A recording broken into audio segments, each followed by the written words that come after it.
I know we've only known each other for 4 weeks and 3 days, but to me, it seems like 9 weeks and 5 days.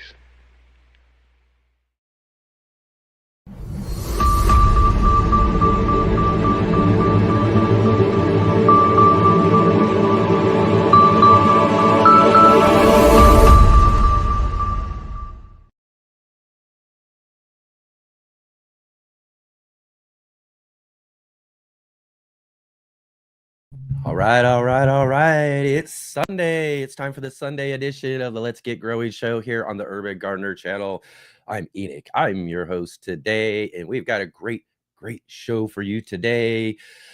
We're back around again. Here we are. It's a month later from when we had all of our issues last month, and Gardener Scott is right back around with us again here today for Ask Gardener Scott. All your gardening questions answered today. So definitely, everybody, get all of those garden questions prepared here for just a little bit later in the show when we've got Gardener Scott joining with us, and he can answer all of those great gardening questions that you've got. So I'm looking forward to seeing all of those great gardening questions here today on the show, everybody. Great to see all of you here today. And if you can, right at the top of the show, let's do that. Let's click that like button, hit the thumbs up, subscribe, hit the bell notification too to be notified of all of our upcoming videos and live stream shows here on the Let's Get Growing show, as well as share with all of your friends. Let your garden friends know about our Let's Get Growing show here each and every Saturday and Sunday at 11 a.m. Pacific Standard Time, 2 p.m. Eastern Standard Time. And for those of you over in the UK, 7 p.m. British summertime. All right, you guys.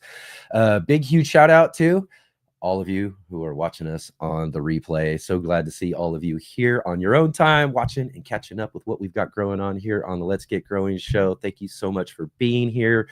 And definitely jump into our comment section. Let me know you are here. Let me know what you got growing on. Let me know if you got any suggestions for the show, all that sort of stuff, all that, anything. I'd love to hear from you, even if you just want to drop in and say hi. So definitely do that. Thank you very much. And again, if you do have any questions or comments for us here today, definitely drop those into our chat. If you're here with us live, big, bold, capital letters for all of those great gardening questions for Gardener Scott later, so I can make sure I can see those from the regular conversation going on in the chat. Make sure we get those marked to be asked of Gardener Scott. Really, one little caveat to our questions too. Put those questions in and I will work them into the conversation as best as we can in there. I will try to get to most everybody's questions if we can, but I do mark those to be answered throughout the conversation. So definitely drop those questions into the chat. I look forward to seeing all of your just really awesome questions for Gardener Scott here just a little bit later on. And follow all the links down below to our guests and to all of our other Urban Gardener social media. Awesome, everybody. Thank you so much for being here. Thank you for joining us here on the show today. I hope everything's going great in your gardens. I've got lots and lots growing on around here again too. This is kind of the height of the gardening season right now. We're starting to really harvest stuff off of our plants and some of our container trees. Yesterday's show, I started off with showing you all our container frost peach tree that I have. And man, I think it's done the best it's done in all the years I've had that little tree, and put off a lot of fruit, and it's really delicious and really great. So that, and again too, cucumbers are popping off like crazy out there right now too. Tomatoes are ripening up all over the place. And yeah, so many great things going on in the garden. Plus, again, too, height of the gardening season. We're also, as we've talked about a little bit, I mean, when we can talk about gardening over these last few weeks, this transition to our cool season. In fact, our last monthly gardening book club was the Cool Season Gardener, just a really great book and a great time of the year to be thinking about getting seeds started and making all of those plans for our fall garden and a lot of those more cooler weather crops that some of them we grew out in the early spring, late winter, early spring. Everything warmed up, and then we're growing our summer crops, and then a lot of those other crops there we can grow second ones as we move into fall and all of that as well too. So don't forget about some of the fall gardening. It's one of my biggest goals this year too, actually, is I've been somewhat behind on some of the things that I've gotten started throughout the gardening season here to this year. So I've been out there, I've been looking around and seeing things, and kind of, some plants are performing a lot better than I was expecting, and some are about right where I thought they would be. But it is my big goal this year to be on top of my fall gardening season and really plant out some stuff this year and do that. So I'm hoping some of these seedlings and things I'm getting started can survive through some of these late summer heat waves, because that really is the challenge, I think, at least on my part, is I want to get stuff started. I want to do things from seed, and really in some cases more forced to do seed. I don't really have too many places around here that's growing like fall crop type stuff for fall gardens and things. So getting things started from seed right now is just making sure we're keeping that stuff alive through some of these heat waves, at least for some of the stuff that I've got outdoors. I've got a few things indoors to try to to help with that sort of situation as well too, to make sure that they can grow just right and get ready for the garden coming up. So hopefully all you guys are getting ready for your fall gardens too. Let's see here. Let's jump into our chat real quick and see who we got here with us today. And of course, right at the top of the show, we want to say hi to our good friend Jay Dixon, our show facilitator, joining us from Huron County, Midwestern Ontario, in the lee of Lake Huron. Jay, thanks for being here with us today. Awesome to have you here. Let's see here. I'm gonna run through here. I see Dusty Flats there. Thank you for joining us. Had a nice rain and maybe a bit more.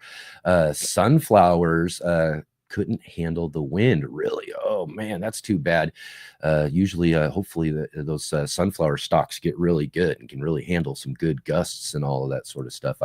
I didn't grow sunflowers myself this year. I do have one volunteer out there that's growing right along the alleyway, which is really kind of fun and cool and everything. So it's about ready to start producing its flowers and everything. One thing I would say though, speaking of sunflowers, my neighbor who's starting their first garden, they had a bunch of sunflower volunteers popping up in their space, and I'm sure they're from my plants and in last season and all of that before as well too. So they grew them out. One of them though too, and I don't know if anybody's seen this before, but one of them are growing two different sunflower heads on them. And I've never seen that before. Has anyone ever seen that before? I mean, they're clearly two different flower heads. And I don't know, I'll hopefully show that in our upcoming gardening journal as we're coming up here too. But I thought that was really strange. So maybe some weird cross and a genetic mutation happened or something like that. But I've never seen anything like that before. I thought that was really interesting. All right, let's see here. Again, thank you everybody for being here. Sorry if I'm not getting to you here in the chat. I'm trying to go through here. I see lots of folks, and everybody's talking to each other though too. So I'm trying to highlight some folks, but you're all, let's just say here. I see Sarita. Excellent. We got Brett in here as well. And of course, Rick joining us from the future, of course, down in Australia. Thanks, Rick, for being here. I see MKP in the conversation. Awesome, you guys. Excellent. Thank you for being here. Let me get this going. All right. I see Shawnee Grows. Hey, Shawnee, how you doing? I heard fall garden. She said, yeah, that's right. Let's get thinking about that fall garden, huh? Absolutely. Right on. Eddie says, enjoying the live since I found them a few weeks ago. Thanks, Eddie. Thank you for being a part of our community. Thanks for joining in and jumping into the conversation as well too. For all of you folks out there who are just joining with us, and maybe you're watching and you're just watching right now, jump into our conversation. Get in there and join in with our community. We got such wonderful people around here, and that's one of the fun of doing this show, is seeing all of you guys interacting and conversating with each other throughout the show. But also do remember, we do need some good questions and all that sort of stuff are going our way as well too. So thank you everybody for everything and contributing with us here today. So right on. So far, we're everything's going pretty well, and we can get moving along with our show today. And of course, on Sundays, especially on the second Sunday of the month when we've got Gardener Scott with us, it's time for an In the Garden with our good friend, Mark Boucher-Colbert, Mr. MBC. Let's see what he's got growing on.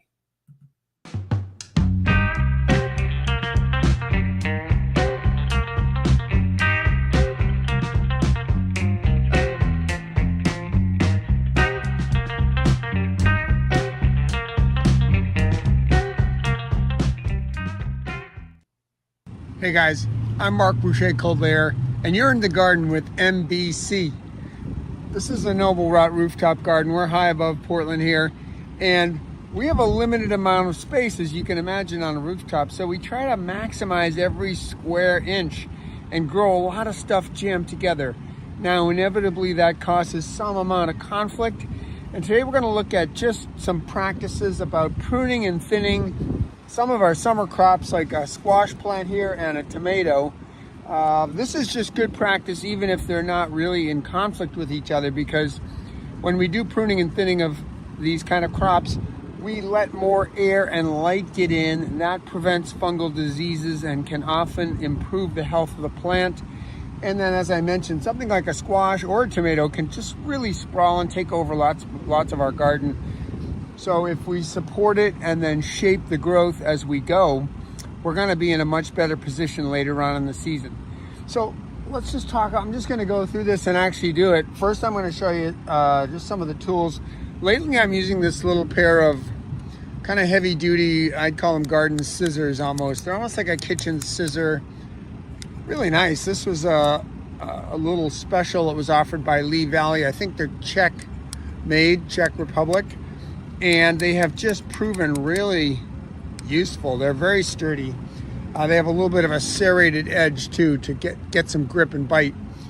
Normally, for heavier pruning work, I might be using something like this pair of Felcos, and the curved blade makes a big difference in terms of maximizing the way it grabs onto a stem and applies force.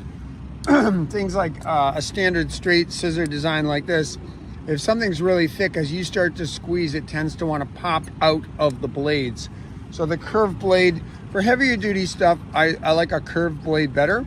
But for this light stuff, something like this heavy duty clipper is fine. I also sometimes use these sheep shears. These are fine for the squash and for the tomatoes. They really don't have a lot of resistance because it's all new growth that we're talking about. So just use whatever's handy. It's better that you just do it regularly with maybe a slightly inadequate tool than wait for the perfect tool to come along, like so many things in life, right? All right, so I'm going to be using my clippers here, and I'm going to start looking for obvious things to prune off that really are interfering with each other. Like here I have a tomato branch that's growing straight toward the squash. So I'm going to just go back to the stem and clip it. Take it right off, okay? That's opening up this area. Here I have a squash leaf that's growing straight into the tomato. So I'm going to go back again to the stem and clip it. If you've never clipped squash leaves, they have these really cool tubular stems. They also drip water like crazy when you clip them. I'm gonna put these just in a little pile. All right, what am I looking for here? Again, I'm just looking to take especially all the bottom leaves from the squash and remove them so that I only have a crown up at the top. I have placed bamboo stakes here to direct that squash stem up. Even though we don't really think of squash as a vertical crop, it can really be encouraged to do so if you stake it. You may need to tie it, or I just put a series of stakes around it and that sort of guides it up. But I want to remove all the lower leaves and just keep a crown at the top that will also let light into some other crops, because let's see if I can show you here. I have all kinds of basil under here.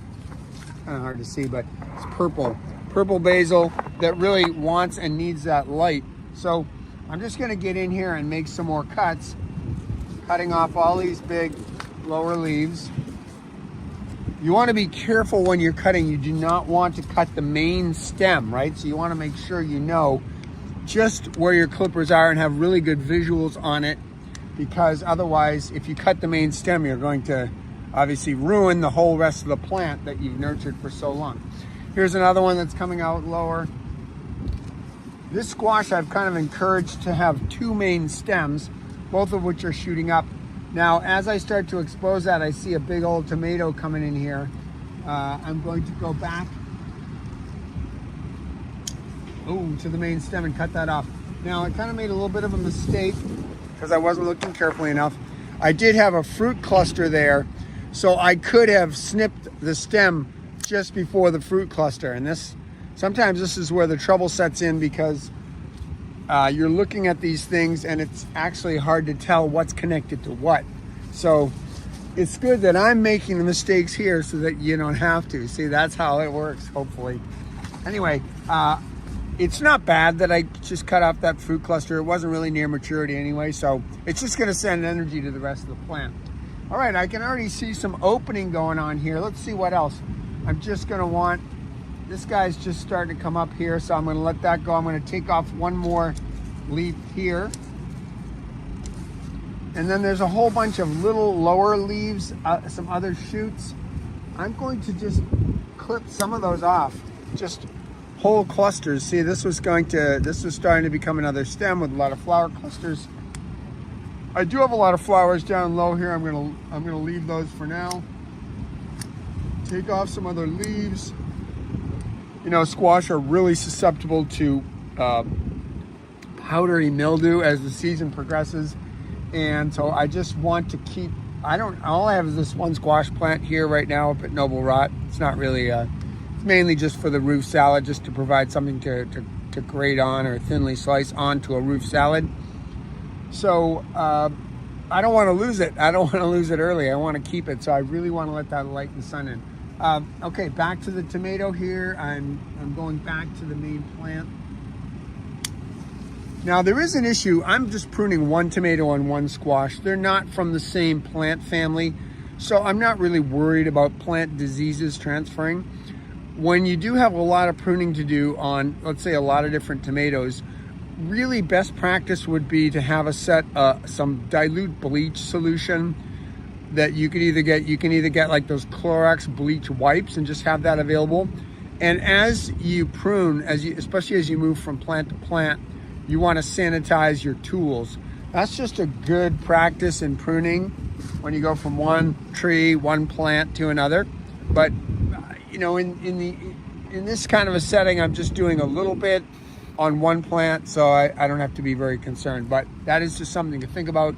If you're doing a lot of different plants, you may want to have some sanitization method, either a spray bottle with 10% bleach that you can just spray and wipe off, just to, again, not transfer. I mean, it's like, you know, IV needles, right? This is like you're sticking something from the juice and sap of one plant into the juice and sap of another. So a lot of possibility for disease transfer. Anyway, we're just going to keep going here with a few cosmetics. Now, here's one that's just coming out. Here's a branch, and you can see I have this overall structure. I can train this, and by train I mean I'm going to kind of gather up the leaves here and pass it through. Now this is already pretty cluttered, so I'm actually going to cut this one off. But if I were training this, I would gather the whole stem, gently pass it through one of the spaces, and encourage it to grow. I want this thing to arch along with the overhead grading here, the lattice work. So I want to encourage the tomato to go along that way. I do this with cukes too. Any of these annual vines that are going to be prolific, you know, you could take off leaves as well. We could just open that up a little bit. Like I said, the more leaves, I didn't say this, so this is something new. The more leaves you have, the more transpiration you have. The more transpiration you have, the more humidity. Transpiration is just that process of the plant taking up water, both to keep itself upright, sturdy, and to bring up dissolved nutrients. And then it releases the water vapor through the pores in its leaves. It also uses some of it for photosynthesis. But there's just an overall release of water. It's kind of like sweat for us, right? We're moving water through our tissues and releasing it through our sweat glands. the plant is doing the same thing. That's creating kind of a cloud of humidity and water vapor here that we can't see, but that's real. And as we all know, fungal diseases love the humidity, right? They don't do so well in dry, but they love that humidity. So again, the more we can prune out extraneous branches and open that up, of course, you don't want to prune too much because then you lose your photo cells, right? The leaves are the cells, the photosynthesis cells that drive the plant's production. So you want to balance, but I want to be able to see the stems. I want to see good airflow through. I want to be able to stick my hand through more or less and be able to penetrate that. It's going to have the advantage of letting us see our fruit too, and being able to really get in there and harvest things on time, not to let a big clunker grow somewhere. Especially cukes and squash are susceptible to this. If you miss one of the fruit and they grow to be a big clunker, first of all, beyond edibility, right? And it's already gone to the stage where it's starting to produce seed. And what that means to the plant is like, okay, I can slow down. I got this. My next generation is being secured already. Whereas if you're constantly picking off the fruit, the plant stays in a sort of heightened anxiety. Like, I gotta keep making fruit here. We gotta secure the future. Anyway, just a couple of pointers on pruning mainly our summer annuals, things that we may not think of getting in there with the pruning shears, maybe directing some of these squash up, pruning off the lower leaves. This gives a nice amount of space underneath, and you can see that I've got basil. Well, you did see, I'm not going to show, I guess I will show again. I do have basil planted under there. See some purple basil. Over here I've got some Genovese stuff. So you can see I'm really taking advantage of that understory, but to do that I have to get rid of some of that shade. This plant does fine with just a big, nice crown of leaves on the top. Same thing with this tomato. I just want to maximize the airflow. I want to make picking and viewing the fruit easy. I want to keep the humidity low. I want that sunlight to penetrate. So I am doing selective pruning, enabling me also to train and direct the growth onto the trellis and not out over air space, which is what that direction is behind me. It's just a 4-story drop off. It's hard to get fruit in that. Anyway, I hope you're doing some summer pruning. I do this with peppers. I do this with cucumbers. All kinds of things can benefit from this kind of opening up, this increasing the airflow. So have a look around, get yourself accustomed to this. Now might be a good time to try and start working on your skills so that next year you're totally on it. I tend to do some of these tasks once a week. I'll just come through and, as I'm watering or something, I'll have my shears with me, just do some light pruning, throw all the leaves in the compost pile, and boom, things are really responding, things are really growing, easier to get the fruit, everything's healthier. I hope you enjoy that. I hope you try it. I hope you're doing it. Let us know how it's going in your garden, and we'll see you next time again for In the Garden with MBC. Take care now.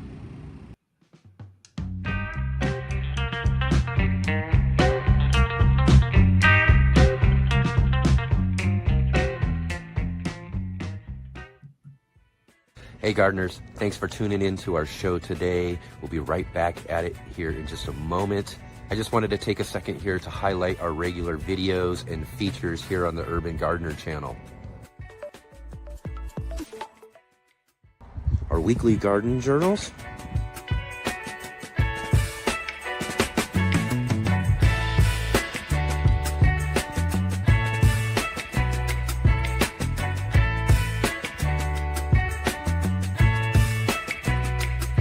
and our incredible feature visits.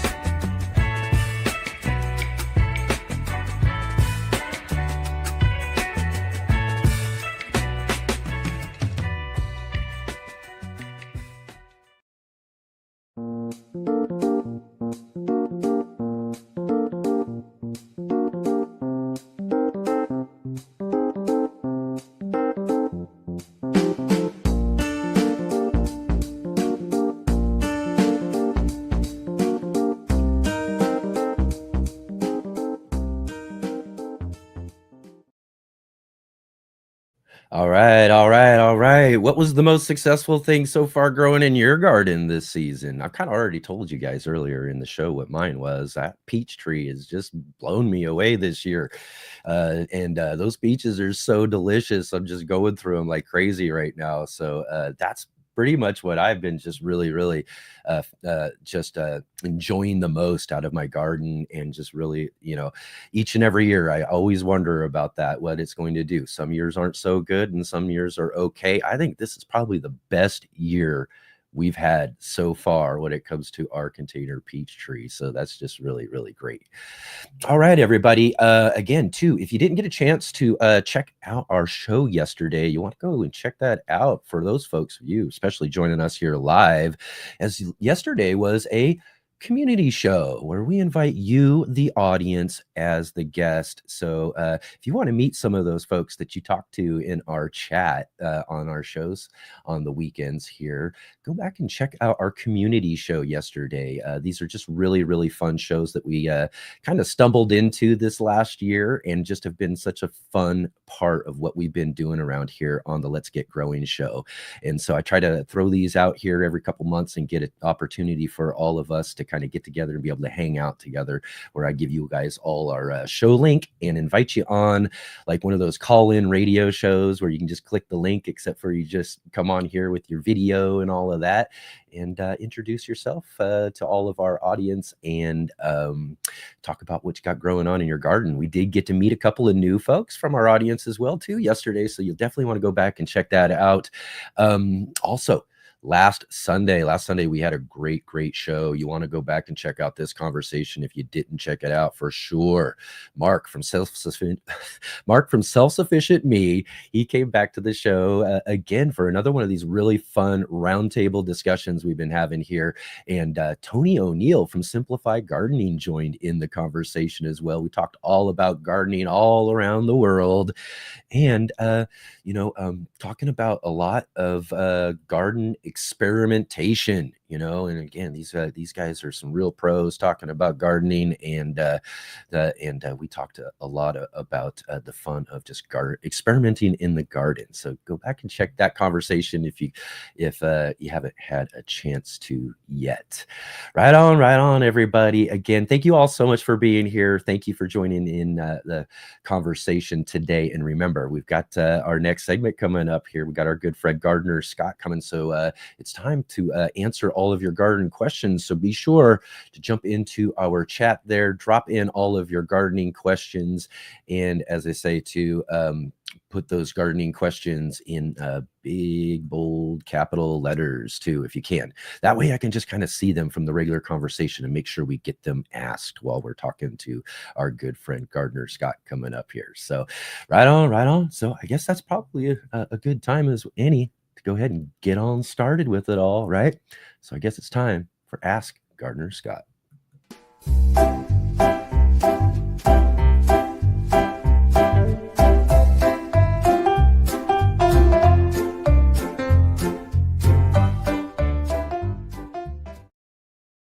All right. Joining us today again, our good friend, Gardener Scott Wilson from the Gardener Scott channel.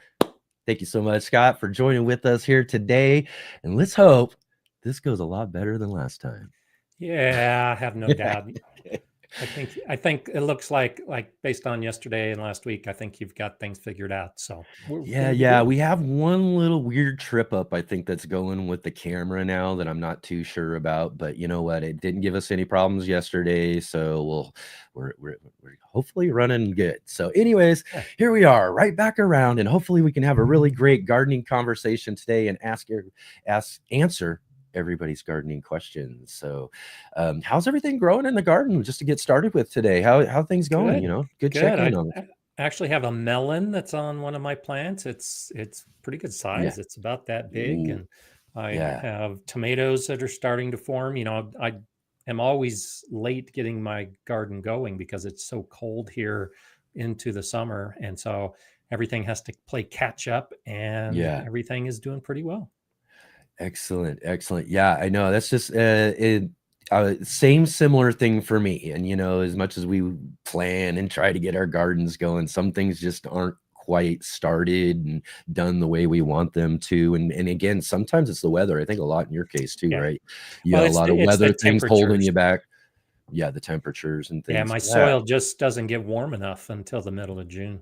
Yeah, but isn't it surprising sometimes how plants can just really like here we are, we think we get a late start, and next thing you know, we're turning around and they're just like, whoa, wait a minute, you actually are bearing fruit and this might Yeah. actually work out this year. So yeah, I'm always surprised, and there's a few of them out there this year that I'm actually really surprised about too as well. There's some I've got some squash forming on a plant I thought was just too late, you know, and my cucumbers are going wild right now, Good. which is awesome. Good. Yeah, right on. Excellent. Well, let's see here. I'm trying to get through our thing here, but I did have a question from earlier that popped in, so we can just jump right into some questions here.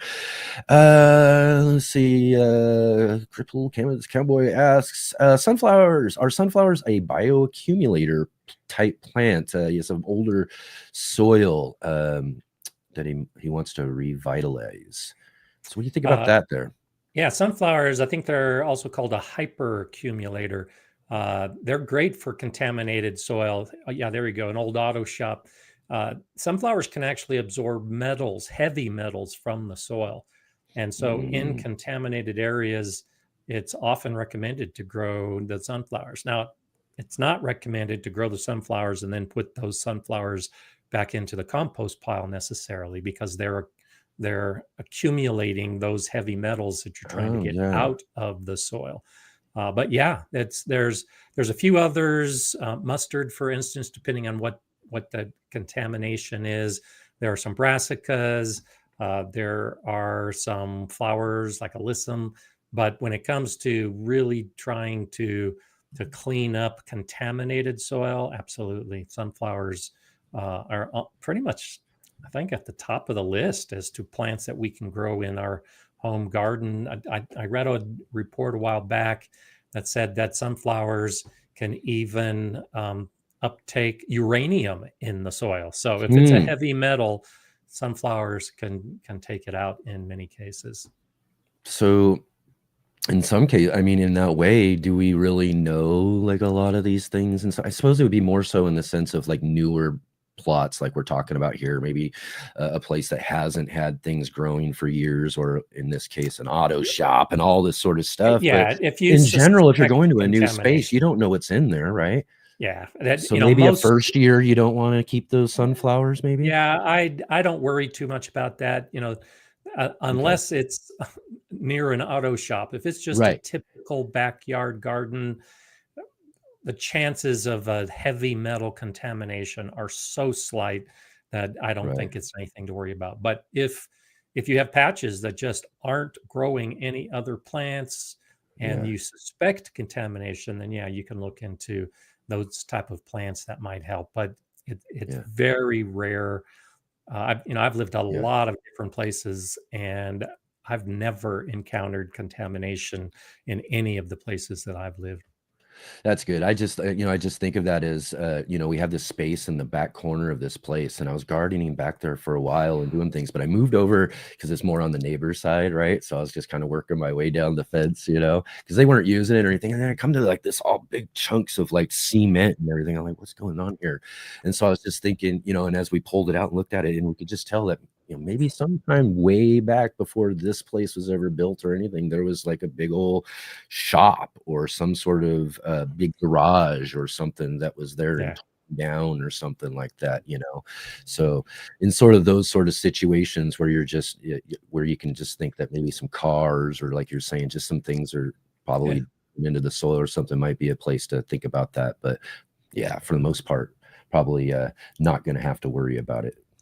Yeah, and I saw that the Wickershire project commented about biochar, and yeah, biochar, I've read studies as well that biochar, when used in the soil, can also do the same thing. Biochar is essentially pure carbon, and just like you would use carbon to filter your water, you can actually use biochar in the soil, and it can also accumulate some of those potential contaminants. The issue when you bury something like that is it's still in the soil, it's just sequestered within the biochar. But that that is a potential use.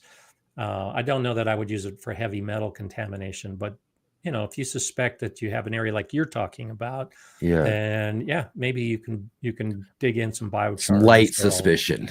Yeah. Not like this is for sure. They've been running semi trucks over this thing. That's and right. Changing oil and all that sort of stuff, right? And parts and things. Yeah, definitely. Right on, everybody. Again, too, we're here with Gardener Scott today to answer all of your garden questions. Make sure you're jumping into our chat there and dropping in some great gardening questions. I know you got some stuff going on in the garden you want to know about. For me, I want to kind of dip into some things I didn't get to talk to you about last time. Again, okay. We had all this stuff going on and all of that. And one of the things I wanted to talk to you about last time, again, it's still a good time of year, is we're all seeing all those little red fruits ripening. Oh, maybe they're different colors, who knows, but those tomato fruits are ripening up all over your garden, and they're one of the favorite things for everybody to grow.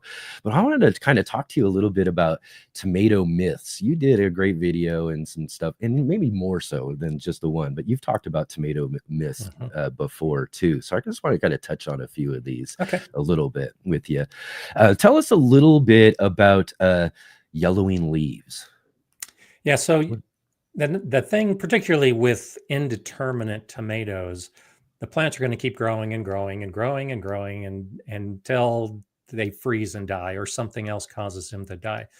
Well, the root systems, and this holds true for most plants, the root system is capable of supporting a plant of a particular size. Yeah. And so when the plant starts growing bigger than that, the root system isn't able to support everything. And so the natural response from plants is to drop the oldest leaves. And so when you've got yellowing leaves at the base of the plant, and then they turn brown and then they fall off, that is completely normal because the plant no longer needs those older leaves. Chances are they're being shaded out, so they're not providing any photosynthesis. And the plant is putting its energy into the new growth. And so yellow leaves, I rarely worry about it because almost always it's those older leaves that are turning yellow. Now, if the newer leaves are turning yellow, or if you got a big patch right in the middle of your tomato plant and little by little it's spreading and all those leaves are turning yellow, then that's another issue. And that's more than likely a disease that you need to look into further. But basic yellowing of leaves, it's not a big deal. Yeah, and speaking about diseases, though, too, again, I did want to mention that as I was watching Mark's segment earlier and stuff, too. I mean, one of the things I love about his little In the Garden segment, he's always doing some great tool talk and great advice to be cleaning your shears and your tools and things, especially when dealing with plants like tomatoes, right? Well, yes and no. So I don't have disease in my garden that I'm aware of. And I prune my tomatoes on a pretty regular basis, usually about once a month during the growing season. Pruned all my tomatoes a couple weeks ago to trim off some of those lower branches. And I did not take my pruners and clean them between every cut because it's not necessary. There's nothing for me to be spreading from plant to plant. So if you know your plants are clean, if you know you don't have disease, then you really don't need to sterilize your pruners between cuts. You can. There's nothing wrong with it. It's just not necessary. If you're dealing with diseased plants, then it's a safety factor and there's nothing wrong with it. But even then, a lot of it depends on what kind of disease. If it's a fungal disease, then, pruning and moving to another plant might not spread it. But if it's a bacterial disease, then pruning your plant and moving to another plant will probably spread that bacterial disease. So there's caveats to it as to whether you even have disease or what type of disease you have. Any doubt, sure, use a 10% bleach solution, sterilize your tools, but I rarely do it just because my plants are fine and I don't have to have those concerns. All right. Excellent. Tell us about whether tomato fruits need some sun. They really don't. The fruit itself does not need light to ripen. In the opposite kind of holds true. If the fruit gets too much sun, it gets sunburned. Right. It's sun scald, and the fruit will actually turn white. Basically, it's, our white skin turns red, the red skin of a tomato turns white. So if there's too much sun, it actually, will affect the fruit. You could still eat it, but the texture could change, the taste might actually change.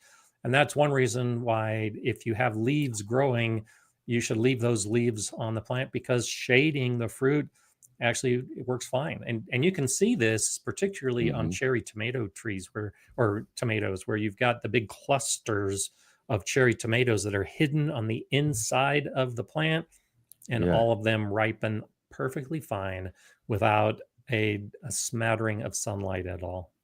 Yeah, is that the same for, because I've heard things about talking about, in fact, I think we kind of touched on this a little bit with Tony, with like, say, cucurbits and squash and those sort of things. Yeah, for the most Isn't that a part, strategy for a lot of large growing giants and stuff to cover their fruits, to let them size up before they fully ripen? the biggest issue, particularly when you're trying to grow a giant pumpkin or cucurbit or Yeah. something like that, is when they're exposed to intense sun, that can actually thicken the skin and cause the fruit Cracking.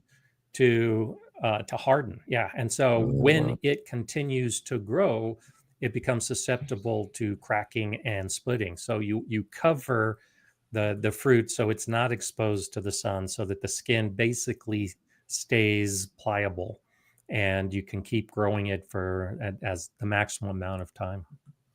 Right on, right on. Okay, let's just do another one here. I want to move on here. We got a couple more questions coming in, and of course, Dave's hitting us with some of those really great ones too. So we'll have to get to those here coming up. Let's see here. Adding calcium for blossom end rot. I mean, this is one that comes up every year, right? Yeah, it's a waste of time in most cases. I've talked about this before with you, even where Yep. Dr. Elaine Ingham, who is the one behind the soil food web and the importance of nutrition in our soil, and she has stated in some of her lectures that all soil on the planet has enough calcium to grow tomatoes. It's one of those things that the calcium is present in pretty much all our soils. Now, the key being a soil, not a soilless mix like a potting mix that you have in a pot and you're growing your tomatoes. Right. Yeah. So if you're growing your tomatoes in soil, the calcium levels should be perfectly fine. Blossom end rot is a calcium deficiency, but it's caused by environmental factors. So I rarely have blossom end rot, but I suspect I'm going to have blossom end rot on some of my tomatoes in a few weeks, because 2 days ago, I was setting record high temperatures here in my Colorado garden. It was hot, it was windy, and I was expecting some rain. So the rain didn't come, of course, and I was late watering. And that's all it takes, is one day where the soil dries out just a little too much. That can cause blossom end rot. And it doesn't matter about the calcium levels in the soil. Typically, it's watering, underwatering or overwatering, so that the soil becomes too dry or the soil becomes too wet. And even the best of us occasionally get blossom end rot. And then there are years where everything comes together and you don't get any blossom end rot. Yeah, And I the haven't soil seen is any exactly myself the this same. year, which is great. Yeah, So that's far, nice. so far, anyways. Yeah. But in again, like kind of what you're containers- saying though is that, I know. But real quick, what you're saying though is that basically what the root system and all this stuff it's doing is just basically kind of protecting itself during this. Like you said, for your case, it was drying out a little bit. So the roots are kind of locking out and not accepting these minerals and these things because it's trying to protect itself for that moment. And then oversaturation would be the same thing, because this is causing root damage. And so the plant wants to protect itself. So it's locking out. It basically shuts itself off from, or is being shut off by the too much water or lack of water in the soil. Yeah, yeah. And then so again too, and I was going to say kind of ask that as well too, because raised beds, containers, these sort of things, we're kind of making soil mixes and adding soils to these sort Yeah. of things, And right? that might not have enough calcium because, Right. it's forest products are often the number one ingredient. So it's just a bunch of ground up wood. And for something like that, then yes, adding calcium would probably help. But I've grown tomatoes in potting mix before and not added calcium and not had blossom end rot. So, it's a surprisingly small amount of calcium that the plant needs. And a lot of that is just naturally occurring in the compost as it breaks down. There's going to probably be calcium in that compost. So a potting mix that has compost in it probably has enough calcium. Okay, all right, real quick here because it's just going on here though as well. He said, Guten Gardening asks, I see blossom end rot question a lot on gardening Facebook groups, and I see it in all sorts of other places as well too, with a lot of this misinformation being passed on about it. But what are other bad piece of gardening advice you see regularly? Yeah, pretty much kind of like when we talked about blossom end rot, and a lot of chat groups say bury eggshells, and that's going to add calcium. So anytime you are burying something to improve the health of the plant, that's generally a bad idea. Banana peels, the same thing. Bananas have potassium. Therefore, if you bury banana peels, you must be adding potassium to the soil. It doesn't work that way. The Right. type of nutrients that plants need are very specific types. And so, like the calcium in an eggshell is not the same calcium that a plant is going to absorb. And the potassium that's in a banana peel is not the kind of potassium that a plant is going to absorb. And so I just, even coffee grounds, for instance, they don't have the magic ingredients that a lot of people think they do. If it's a kitchen product, chances are it's best used in the kitchen rather than being used in the garden. Yeah, but then there's some things that I hear about from a lot of people and everything too that like things like comfrey, right? And so comfrey is one of those where, I've learned a lot more about comfrey over the years. Comfrey will accumulate nutrients from the soil into its leaves, like every other plant. The thing about comfrey is that it tends to accumulate a wide variety of nutrients into its leaves, but it really isn't the super plant that a lot of people think it is. If you look at the studies that have been done on comfrey, yeah, it's better than just an average garden plant as far as if you're going to use the leaves in your compost pile or if you make a fertilizer tea with it. But there are a lot of other plants that have a lot more nutrients. Stinging nettle is one that I love. Stinging nettle has a lot more nutrients than comfrey. Now, that being said, I grow a lot of comfrey. I like comfrey. It's a beautiful plant. It does well in my area. And I'll use the leaves in my compost pile on a pretty regular basis. And the flowers are great for pollinators. But it really isn't the super bioaccumulator that a lot of people think it is. It's just a nice plant to grow in the garden. I guess that kind of answers Shawnee's question. Is there any others you might think of here? It says, tell me what bioaccumulators grow in your area besides the fabulous comfrey. Yeah. So you mentioned a couple there. Well, and so dandelions are a great one. And dandelions will actually bring up calcium. And that's why I say compost can be good, because I throw dandelions in my compost pile. There are a lot of those deep-rooted plants that are good for being a bioaccumulator. The key is that when we use those kind of plants, comfrey, like I said, isn't the magic encompassing all of the nutrients. But if you mix comfrey with dandelions and with stinging nettle, then you can start getting a mix of nutrients. They're still in all pretty low levels of nutrients, but that is one thing to do, is to grow different types of plants that can achieve that leafy material that we're going to be using in our compost or maybe making an extract. All right. Yeah. Excellent. Excellent. Let's see here. Let's grab this question from Rick was asking, question on roses after flowering the orange ball. After falling onto the ground, it swells and grows a new rose. Pulled some out in my front yard, young start, hoping it grows in a pot. Correct or not? Is that something you should have done, I guess? So if you're talking about the orange ball, like the rose hips, Yep, the hip, the yeah. part of the rose that is at the base of the flower, I think that's what you're talking about, Rick. Then yeah, that's basically a way to propagate, is to use the rose hip and to do it. The key thing about growing roses and about propagating roses is most of the roses that we're growing in our gardens are cultivars. They have been cultivated to give us a Right. very specific variety.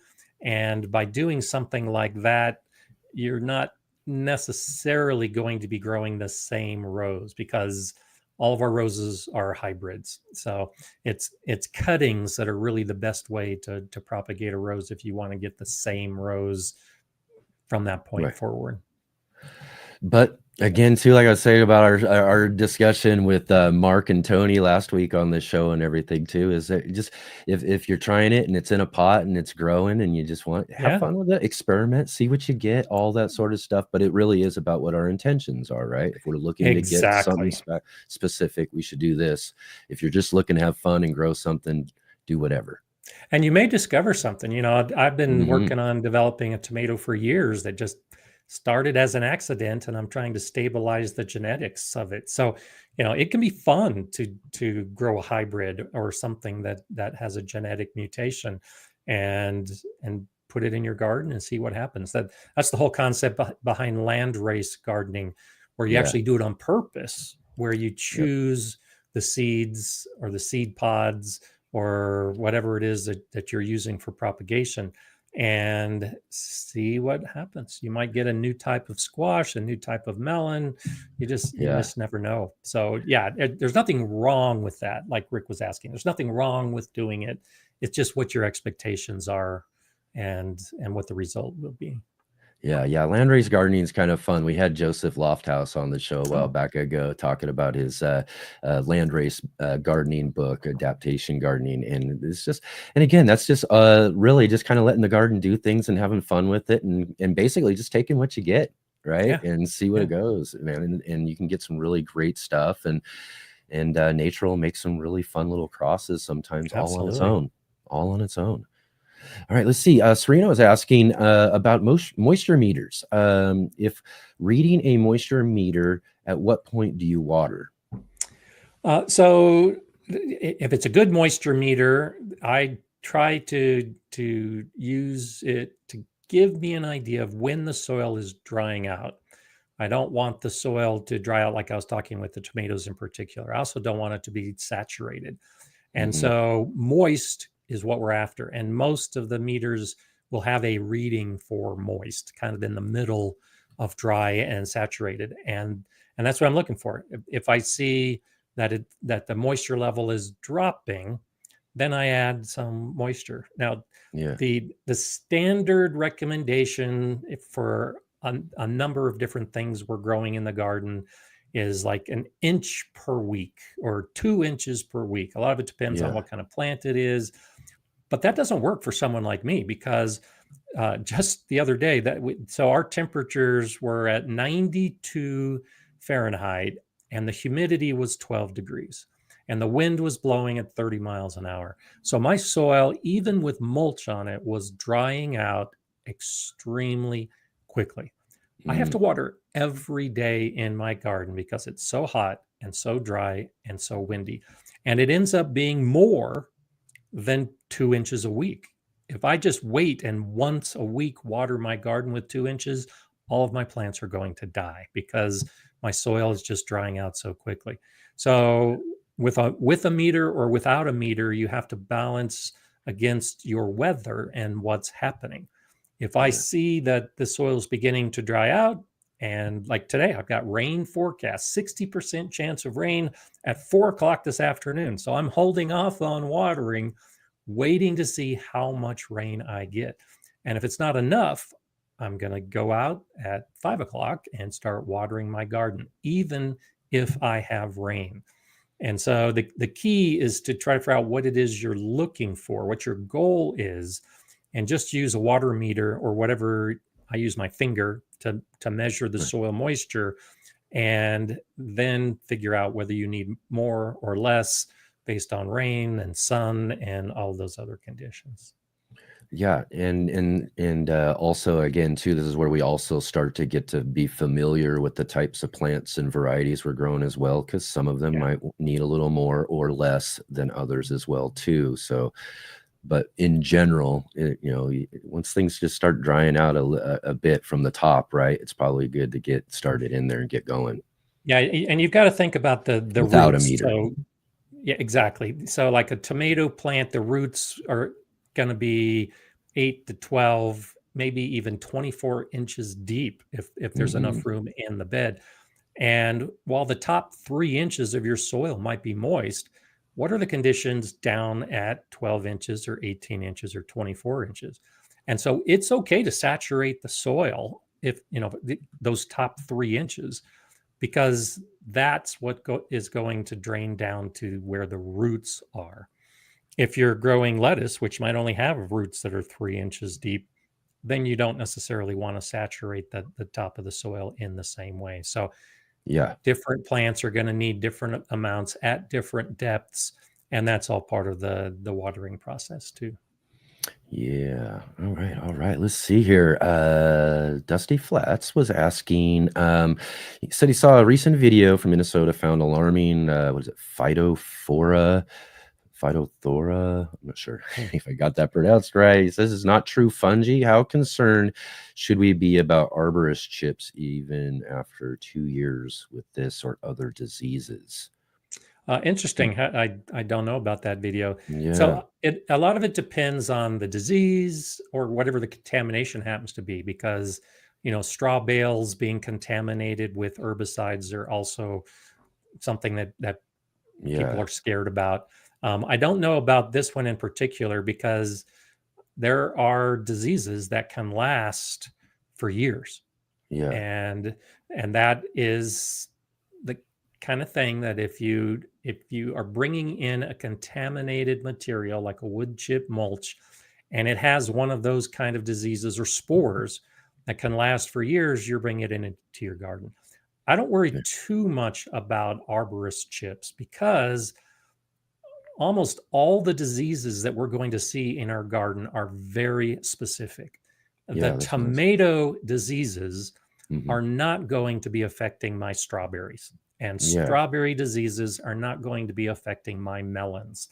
They really don't cross families like that. And they might affect similar species, but you don't really have to worry about a tree disease affecting your carrots, for instance. So that's not always the case. It depends on the disease, but for the most part, any diseases that are going to be in wood chips are not likely to cause the same disease within our vegetable gardens. So I don't worry about it. I use wood chips in all of my pathways. I use wood chips and around my fruit trees, my fruit bushes, my perennials.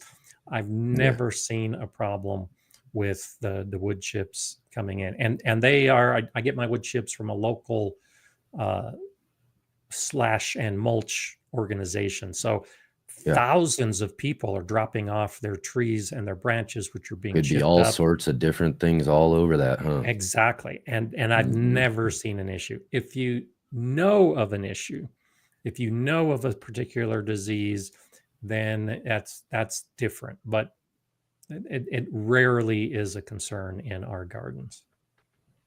Excellent. All right. We're just moving right along. You guys got some great questions here today. Thank you. So everybody keep it up. Let's bring those questions.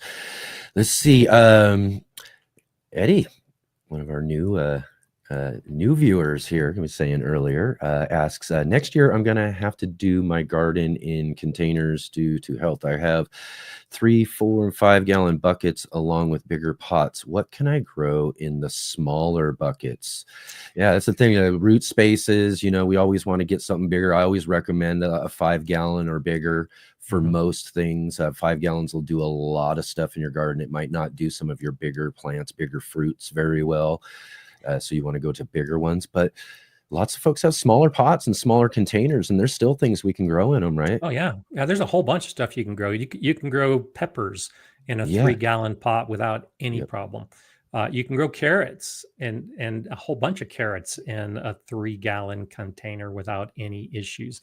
Lettuce, spinach, those kind of leafy greens will do fine in a small container like that. They don't need a lot of depth. You could also grow some of the dwarf varieties of tomatoes, believe it or not. Some of those are pretty small plants and may only get a few feet tall, and you could grow them in a 3-gallon container. So many of the plants we can grow in our garden can do well in small containers. The big vining melons and squashes and pumpkins, not so much.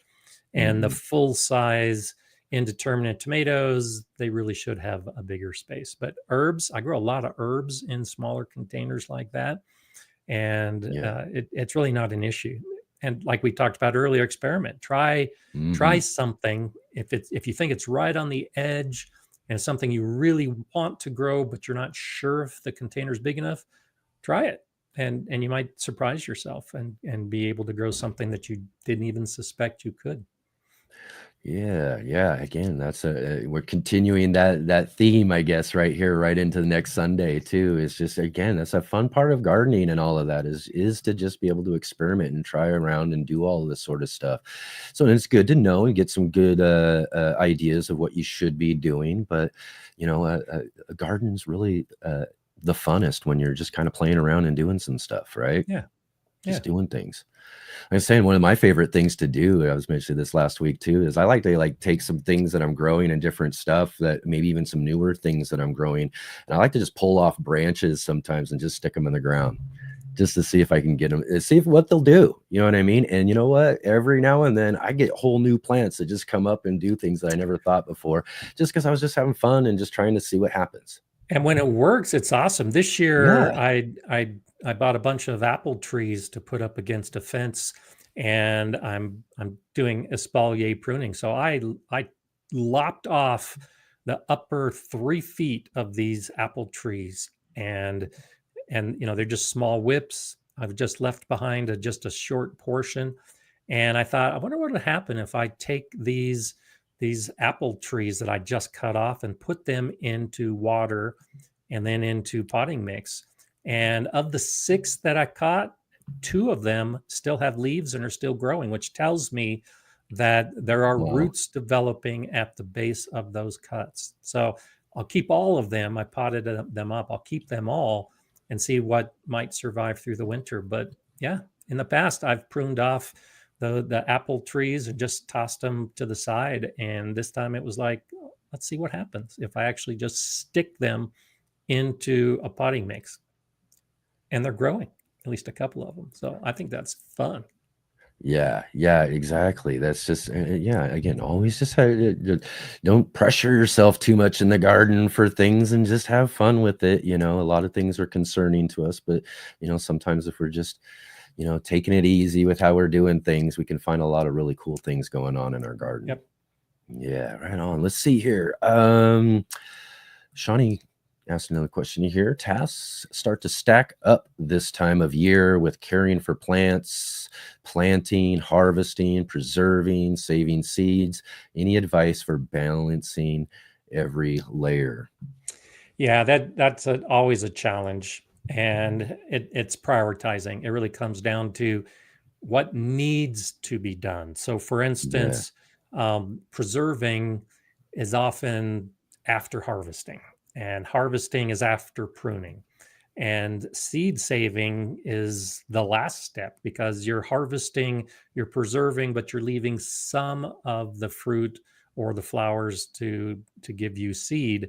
And that there's no rush in that, because that often takes weeks. So understanding each of those things and how long it takes for you to deal with them is a good way to figure out what the priority is. So caring for the plants, that's a daily basis kind of thing, of course. But I try to highlight the big jobs and then set aside time. And so, like last week and a half ago, when I pruned my tomatoes, it's like, this needs to be done. So that was that day's activity. And I spent almost 3 hours, taking off all the suckers I needed to take off, pruning, taking the cuttings, throwing them into the compost pile. It was very hot, so I had to take a few breaks. Right. But that was the focus. And I knew that day was coming a week ahead of time. So I got a lot of those other things done so they wouldn't interfere with that major task of pruning. So if it's a major task, schedule it, plan for it, and do it. And then those other things that you've been taking care of on a daily basis don't get in the way. And then, the harvesting often falls into that category where you're going to harvest all of your carrots or all of your spinach or whatever it happens to be on the same day. So make sure you've got that time set aside to get out there, and that takes all of your focus. And if you don't get it all done, you got a couple choices. You can either set up another time to do it, or just accept that not all of it got done this year. There's a lot of years where I plan to harvest or plan to prune or plan to do something, and it just doesn't get done. And something had more priority. Yeah, exactly. Something came to the top, and we'll see. I've got cilantro plants that I've allowed to go to seed so that I can collect thousands of cilantro seeds to make coriander. Yeah, exactly. Well, there's no rush in that at all right now. When those seeds reach full maturity and they start dropping to the ground, then the action needs to be taken and they become a high priority. Because if I do nothing, I'm going to have the coriander seeds everywhere on the ground and not in my basket that I'm trying to collect. So keeping an eye on things and then figuring out the right timing of it can help with that scheduling as well. Excellent. We're gonna have to. We gotta move. People are asking some good questions, and they're coming in now. Boy, I think this is better than we've ever had, Scott. I haven't seen this many before. I know, yeah, from all sorts of everybody. But real quick, I know David did pull in one. Just real quick here, I'm gonna get one of his in there. He said, if you had to rebuild all your raised beds from scratch tomorrow, what would you do differently? And again, too, I'll just remind everybody, too, Gardner Scott is the author of probably our new definitive raised bed gardening book this year. So let's not forget to mention the fact that Gardner Scott is an author. And you guys can all get a copy of the raised bed gardening book by Gardner Scott down in the description below. We got a link for that as well, too. Nice. But if you had to rebuild them all, I know you probably told everybody in that book somewhere, what would it be? What would you do different? So for the most part, I wouldn't do much differently. I have learned over the years to figure out the right way to do things. Now, what I would do different in my garden specifically, I experimented a lot in the last 6 years as I was building my raised beds. So some of my raised beds are bare wood. Some of my raised beds are pressure treated wood. Some of my beds are a combination of bare and pressure treated. I would go with all pressure treated wood. I've known for years that there's no problem with pressure treated wood. Oregon State University came out last year saying it's not a problem to use pressure treated wood. And I was experimenting just to see how long the wood would last comparatively. That's the kind of thing I do. But I already know the answer to that now. So I would do all of my wooden raised beds using pressure treated. I would do the stone beds. I'd probably do more stone beds because I really like the stone beds. And the metal beds, I might change how I built my galvanized steel beds to do it a little bit differently. But there really isn't a lot that I would change. All the videos I've made about my raised beds over the years are pretty much the way I do it and the way I'm going to do it. I just might Yeah. choose to build more of one type over the other if I were to start over again.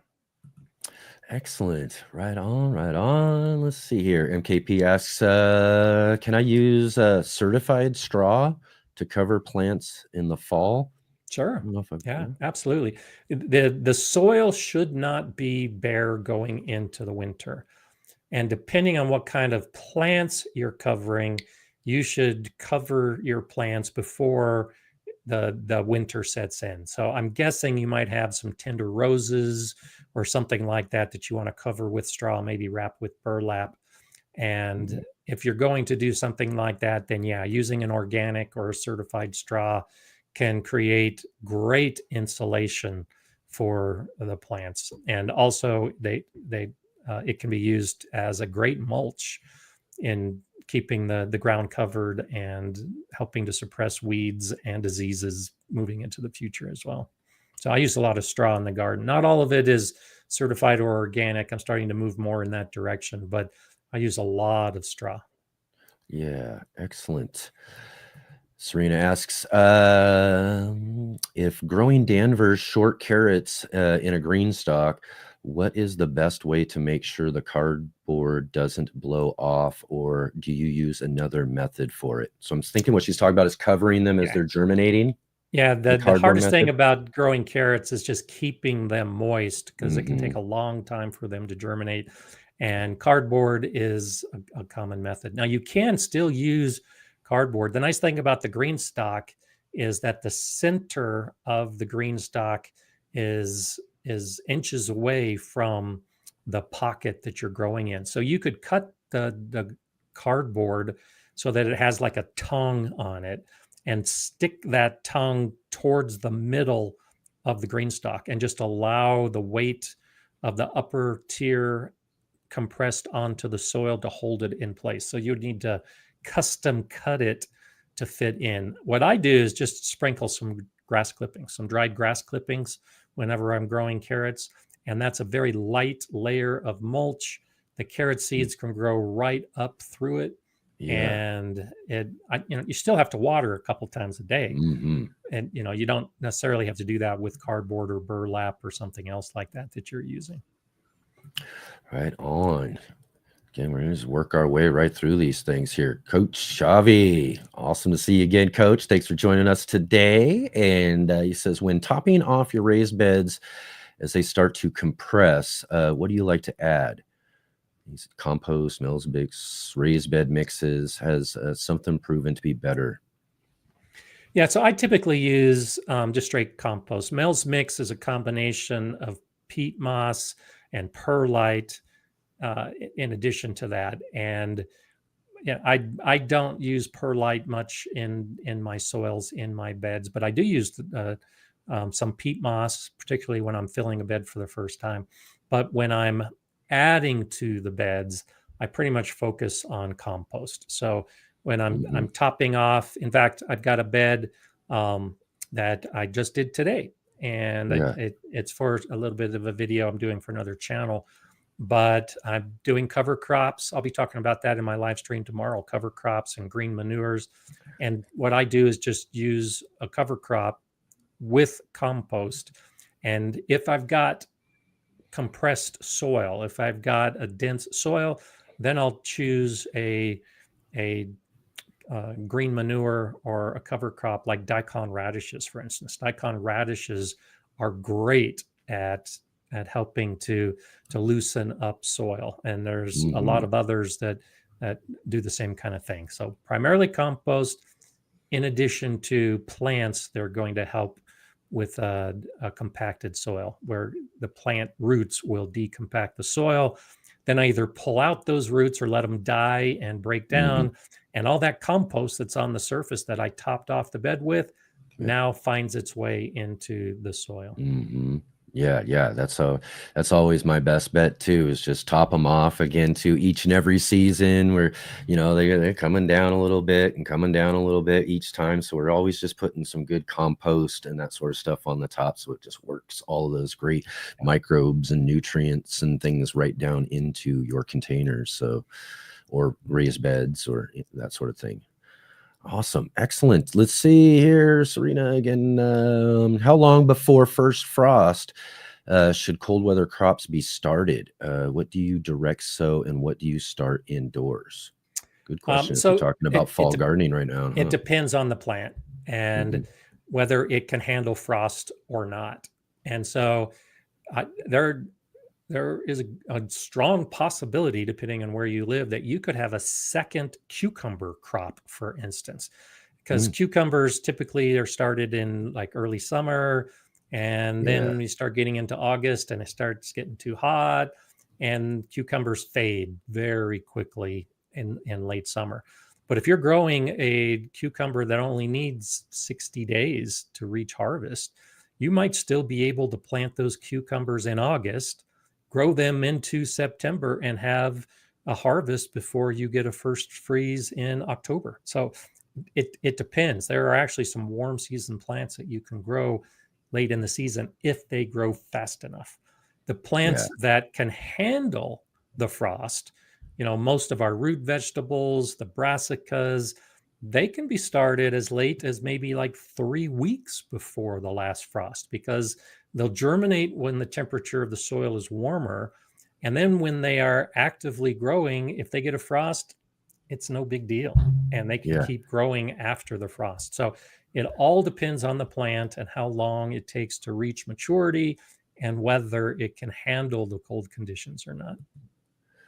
All right. Let's see here. Wickershire was asking, how do I know if my sunflowers are ready to harvest? Some birds, or some say birds visit. Are there other clear signs that show sunflowers are about ready and not raw and soft under the disc floret? Yeah, and birds are a good sign, but often if the birds are there, it's too late. And if you don't act immediately, the next day they're going to be gone, because the birds know exactly when they're ripe. The word has gotten out. Yeah, and that holds true with so many fruits that the birds are going to eat as well. Is if you wait until the birds are eating them, it's a great sign. It means they're fully ripe, but you've lost some of the crop if you're waiting for the birds. So it's always a good idea. Of course, most of us don't do this and we don't think about it till it's too late. But look at what the seed packet says as to how long it should take. And that gives you an idea. You can actually mark that on your calendar, put it in your phone as a reminder, and start checking. And while the sunflower seeds are pretty tightly packed, you can still pull out some of those seeds and do a test. I had some giant sunflowers a few years ago, and that's what I was doing on a daily basis. I was pulling out some of those seeds, cracking them open, and waiting until the kernel was the size I wanted. And that's when you harvest. You cut the head down and take it inside and let it dry out a little bit and harvest all of your seeds. But that for me is the most effective, actually trying it yourself rather than waiting for the birds and potentially losing some of your crop. Right. And speaking of sunflowers, I was talking about this just a little bit earlier. I saw for the first time, and I've grown a lot of sunflowers. My neighbors next door are doing their very first garden. And so they've got that. So in their garden popped up some sunflower volunteers, which probably came from me in the last year or two. You know what I mean? But they, she loved the sunflowers and everything. But what I noticed on this sunflower for the very first time, and I've never seen this, and I'm sure it's possible, but there were two different sunflower heads on this plant. Really? Yeah, had one that was just a really big center disc to it, all the nice big fat seeds in it, and then another one was one of those little smaller ones with the little tinier black seeds in it. Interesting. Two different heads of flowers on it. Well, and it could be, we were talking about hybrids earlier. Yeah. It could have been a hybrid sunflower that you were growing or someone else was growing, and the bird dropped the seed Yeah. And that's what happens when you plant the seeds of a hybrid. You never know what's going to happen. So maybe, that new seed didn't know what it was doing. It didn't know which Right. power it wanted to send up. So it did both because Y- it had a mix of genes inside of it. Yeah, it's so strange. I was like, I was looking at it, and then I saw the other one, and then I was just like, is that two different plants? As I'm looking over the fence, Interesting. and we looked at it closer, like, no, that's the same stalk. It's growing out, and you can tell even the stalk is just a little bit different than the other one too. Just Interesting. so it's just the one flower popped out. All the rest are good, and just the strangest thing. But that's just kind of goes to show how plants can do some of the kind of strangest mutation. things, huh? Yeah. Yeah, that's great, huh? Awesome. Let's see here. Next question up. Let's see here. Kind of going back to our raised beds. Jay Dixon was asking, do you have any tips for building raised beds with metal? How about using all metal instead of wood supports? Yeah, if you've got the skills, if you could use like angle iron on the corners, then it'll last forever. The problem with angle iron is it tends to be a pretty dense steel. And so you have to know how to drill into a metal like that. You have to have the drill bits to drill into the metal. But yeah, absolutely. Just whatever kind of metal you're using on the outside, whether it be galvanized steel or steel panels of some different type. Same basic idea. You've got to have your corner posts, and then you screw the sides to the corner posts, and it can definitely be all steel. I would do something like clamps. So you would clamp the metal pieces together, including the corner, and then use a real good quality drill bit to drill through the side of the raised bed all the way through. And I say angle iron because it's not going to bend. It's going to hold up to the weight of the bed. But just drill a hole and put a bolt through it, and yeah, you can absolutely make metal beds. You can use other corner pieces that you've got the smaller pieces, not necessarily an angle iron, but you've got the stuff you can buy at Home Depot and Lowe's that already have holes drilled in them. That's not as strong, but you could do the same thing. Instead of having to worry about drilling through that steel, now you just drill to the outside and drill through the side and bolt it together, and you've got a raised bed. Yeah. Yeah. Excellent. Let's see here. I don't know. Did I ask this one? Or you gotta tell me. I see Sarita asked also earlier, what should pH be before adding certain plant food? Depends on the plant.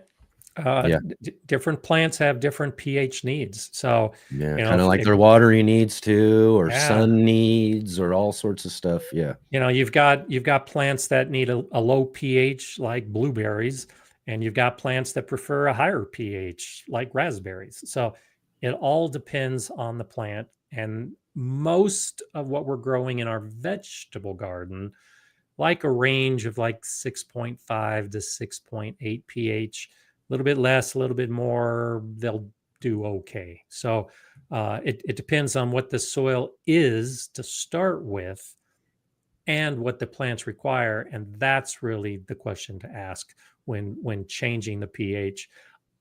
When you're using compost is magical at buffering the soil pH. And so if you're trying to get an alkaline soil or an acidic soil closer to neutral, usually compost over a period of time is all you need. And you don't need to add lime or sulfur to modify the pH. So I do very little pH modification in my garden. I just add compost, and that's suitable for a neutral pH for almost all the plants that I'm growing and most people are growing. What would you do if you needed to change the pH for container blueberries?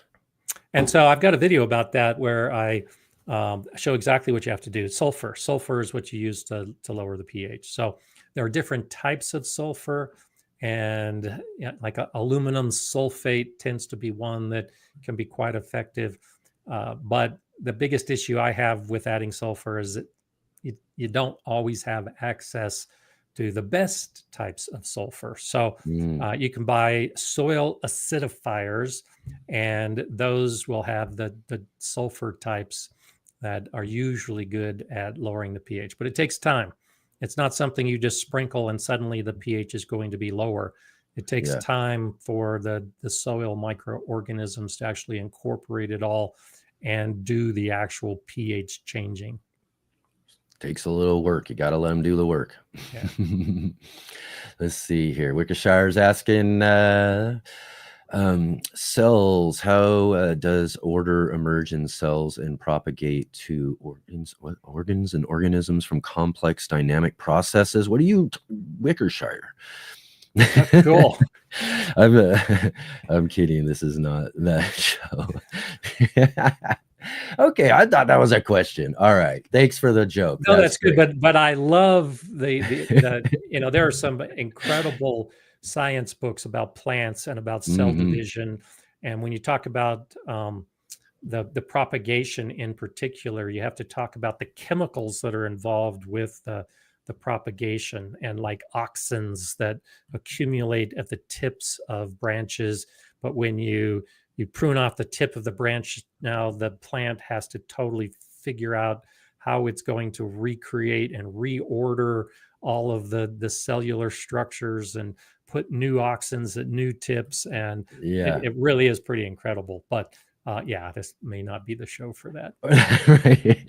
It's definitely not for him, over my head, that's for sure. When you start talking about plant hormones and propagation and how it all plays together, you can really modify how the cells are doing their job by just changing a few steps in that order. Yeah, right on. You got me though. I'm just flagging questions over here. MKP question. Heard that you need winter prune fig trees. Is it required for one that is about 1 or 2 years old and growing in a pot? It will be in the garage during winter. Maybe. It depends on how cold your garage gets, and it depends on what kind of fig you're growing. So for instance, I'm growing Chicago figs in my greenhouse, which is a hardy fig, but my greenhouse still gets too cold, so it dies back to the ground and then grows again in the spring. So if you live in a cold environment and you're expecting your fig tree to die back, then winter pruning, it is basically cutting everything back to the ground because it's going to be dying anyway. If you live in a warmer region, or you're able to keep it in your garage like it's a heated garage, then sure, winter pruning can be a good idea, because most of the figs are going to be growing on the new growth next year. And so, like with most fruit trees, you're going to prune the fig tree, whether it's in a container or not, to have the shape and the size that you need. If you let it get too big, then the pot's not going to be able to support it. So pruning off some of that growth so that the root ball can support the size of the tree, winter is a good time to do that. Is it a good time to maybe say, you got a good, it's a good, decent root ball in there and it's solid. Is it a good time to maybe start transplanting as well, maybe, or size up potentially? Your pot? Yeah. You could move it up to a bigger pot. That's definitely a consideration. And 1 to 2 years, probably not. But when it starts getting older, then that might be a consideration. Yeah, I'm having to probably consider that for my fig trees. They've been growing in their pots a couple of seasons now and everything. But man, I'm telling you, again, I was just talking earlier about my peach tree out there. Scott, it is so amazing. This year's probably been the best. I got awesome. Tons of delicious peach trees off of this just little peach tree growing in a container, and it's just so awesome. And I also have these fig trees out there, and my Chicago fig right now is putting off some of those delicious figs like crazy, and it's just looking wonderful this year. But I'm also thinking it's been growing in this pot for a while now. It's really putting off nicely this year. So maybe it might be a good idea for me to kind of inch it up a little bit in the next pot for next season, to maybe continue that great growth and all of that, and then maybe cutting back a little bit too, right? That's definitely a consideration. Yeah, I'm excited about those ones though too. I've just figs have been one of my favorite things in the last few years that I've gotten to know through gardening. And I grew up and the only thing I knew a fig was a Fig Newton cookie. That's You right. know? And then once I got into gardening and learning about all these different figs and different varieties, they're literally like one of my favorite fruits now. I just can't get enough. Well, and if you live in an area where you can grow figs, you know, our Mhm. southern states in particular, then learning how to prune it, you know, for me, it's like apple trees and plum trees here in Colorado.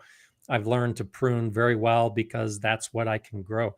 When you are growing fig trees, then take that extra little bit of effort to find out what you need to do to prune them to get the best shape and to get the best amount of fruit. Yeah. Excellent. Yeah, worker sure wasn't expecting that. He wasn't. I wasn't really. I think again too. I was just flagging him, and I like. Well, here's a question. Let's do this one next. Sometimes you guys are great. I love it. Thank you so much for all these great questions today. You guys have really been bringing it today. We've got so many awesome questions. Serena was asking though, kind of continuing on pH, maybe something a little specific here, but pH for squash before it's time to add fish emulsion.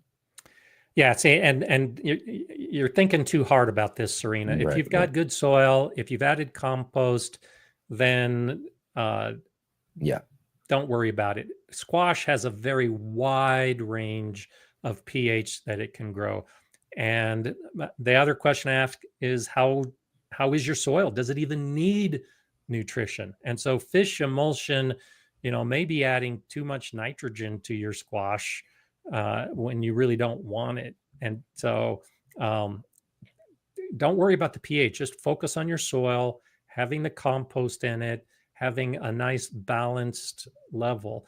If you've measured your pH and it's outside of 6.5 to 7.0, then you've got a bigger issue than whether you should be adding fish emulsion or not. So first off, do a pH test to find out what your soil is. And chances are it's going to be close to neutral and you're not going to need to worry at all about modifying the pH. Right now, it's too late. It's too late to try to modify your pH. pH modification takes months from the time that you try to change the pH until it becomes effective for the plant. So don't be so worried about the pH for this year. Take some soil tests and determine if it's even an issue that you need to think about for next year. Right. So, okay, so let's take this to my blueberries real quick in the container, right? So if I add some of this sulfur or do some of these sort of things, maybe as I'm going to, because my plan is I'm going to rework these pots, prune them down, get them all set for winter and stuff. So maybe is this the good time? Let it work itself through fall, winter, now's a good getting time. into next year. Yeah, exactly. Go ahead. I'm going to do that too. I've got a blueberry in a pot, and I've been meaning to do it for a couple of weeks now. But yeah, I'll be adding sulfur as part of my end of season prep. I'll be adding some more compost to that pot, and then it's ready for winter. So it's got sulfur, it's got compost, it's got mulch to help it also get through the winter. And by the time spring comes around, then all those microorganisms are going to be active in that soil again, and the pH should be lower. The best way to tell, of course, is to take a pH reading and see if it changed as much as you wanted to, because that's the other issue. Because it takes so long, and because all soils are different, how much sulfur you use to lower the pH appropriately is often more art than science, and you just got to do it and find out what works for you. Okay. Yeah. And Guten jumped in right as I was asking us, similar in a way though too. I mean, if you do lower the pH for your blueberries, is this going to maintain once you get that pH lowered, or is this something you're going to have to kind of maybe, a little sulfur maybe in the fall each year? It's usually a pretty regular addition. A lot of it depends on the base soil that you're starting with. And so like for me, I mixed in soil in my soilless mix. So I've got compost and peat moss and my regular soil all blended together. The peat moss contrary to what a lot of people understand, really doesn't change the pH much. It's just organic material that breaks down in time. So it's not going to change the pH, because once it decomposes, it helps move the pH closer to neutral. And so because of the organic matter you have in the soil and whatever that baseline soil you have, like in my case, the alkaline soil, you usually have to keep adding the sulfur in this case, because nature wants a balance, and it wants to keep moving the pH closer to neutral. And so you've got to, every time you add organic matter, you probably need to add sulfur just to kind of counteract that effect. Yeah. Okay. And any specific sulfur? Did we touch on that already? Yeah. So, there are different types of sulfur. The aluminum sulfate is the one that tends to be the most readily available. And like I said, the easiest way to get that is in the acidifier blends that you'll get, but those aren't the most effective way. Some of the best sulfur for changing the pH is not something that a home gardener is going to be able to just go down to the store. So Dave, I know that you can see what you have available and maybe do a little bit of a search if it's something that you want to order online, because there's a couple different types of sulfur that you can use, because cost is another factor as well when you're choosing what sulfur amendment to try. Yeah. Serena was saying, Gary Rusted Garden says elemental sulfur. So elemental sulfur is what we're after, but the problem is, that's what I'm talking about when I say trying to find elemental sulfur is difficult. You can't go to the big box store and find a box of elemental sulfur. So what you do is you find sulfur that's in the form of a sulfate, like with aluminum sulfate. And that's why it takes time, because the aluminum sulfate needs to be broken down by the soil organisms to release the sulfur that is going to change the pH. So there's a lot more to it, and that's why it's often easier to just get something that is readily available and is designed to lower the pH. All right. Excellent, everybody. Again, thank you all for all of these really great questions today. I do another question from me though too, is I've been dealing with something, and I just kind of had something I was wondering. How familiar are you with squash bugs? Do you get them in your area and have issues with them? I get them, and when I see one, I'll try to squish it before I see too many of them. Right. My question is really when it comes down to squash bug eggs that we're finding on the back of the leaves. And this, and I don't know if I've really paid too much particular attention. I'm thinking like I'm going back there and I'm squish. These things are actually really kind of hard. They don't really squish. And most of the time what I find is that you rub them off. Now my question is can they hatch in the soil?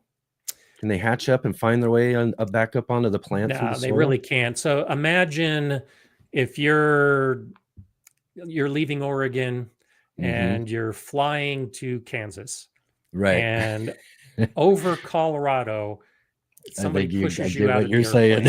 I was thinking you were going there. How easy is it for you to find your way home?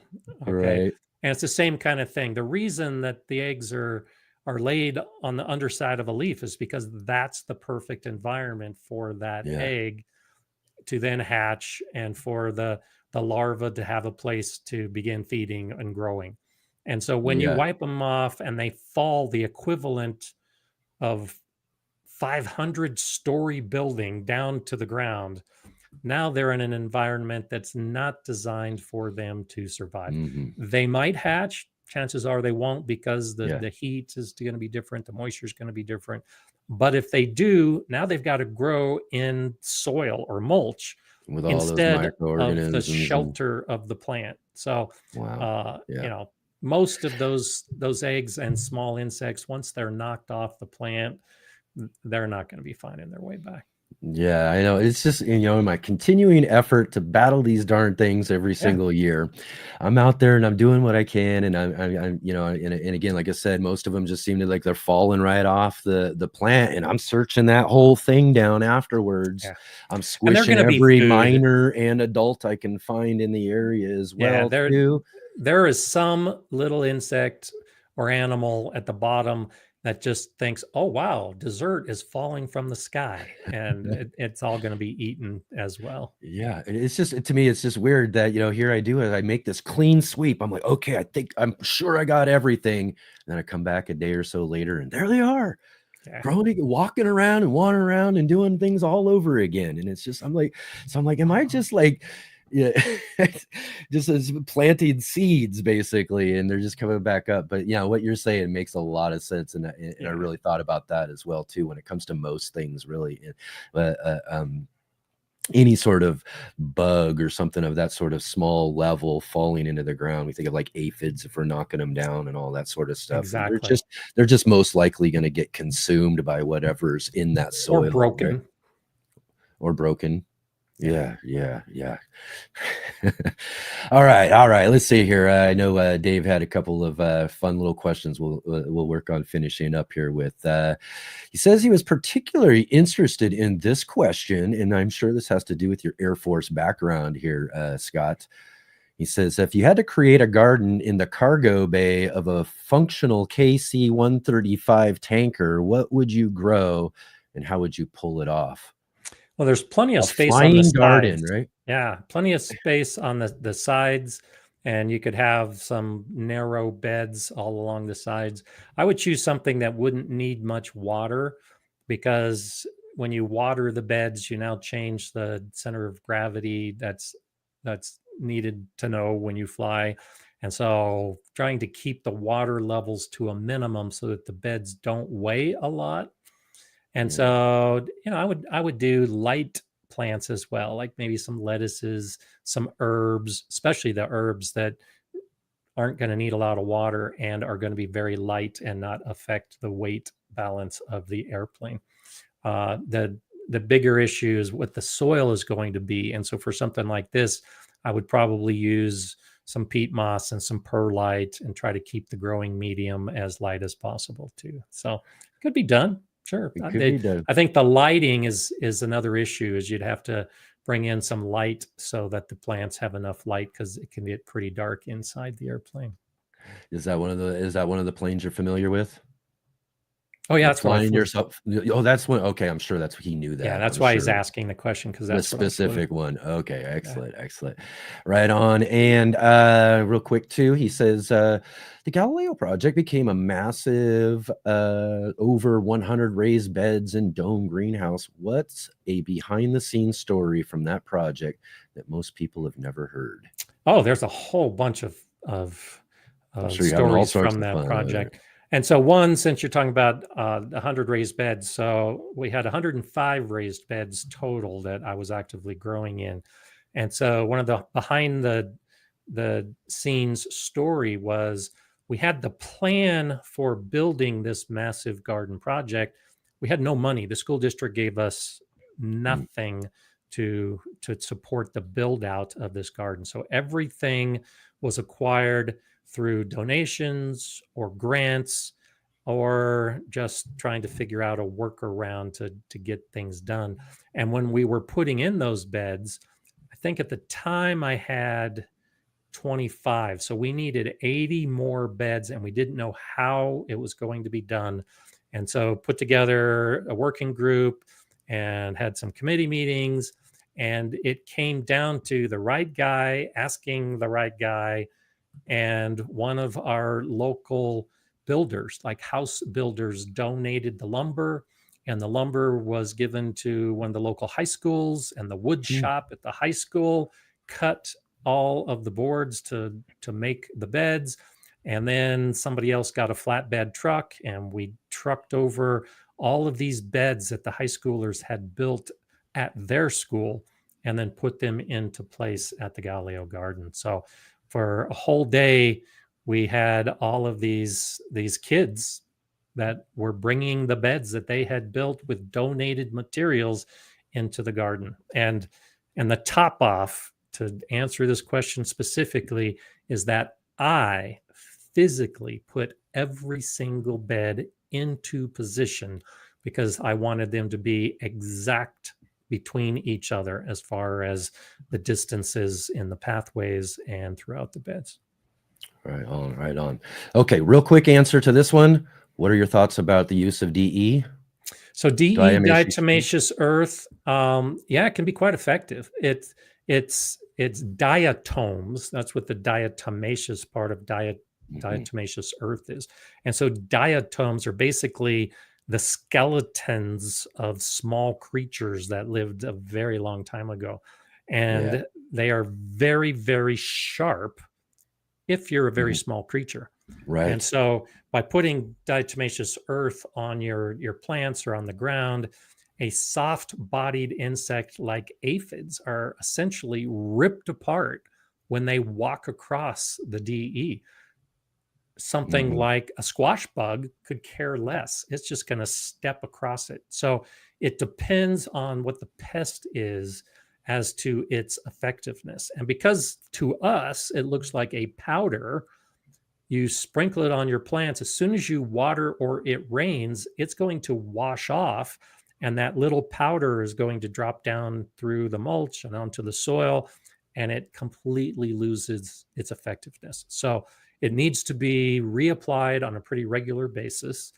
And it depends on what you're trying to control as to whether you should even use it. I've got a big bag of diatomaceous earth, but I don't use it very often because my garden doesn't have those pests. I'm ready if they show up. Yeah.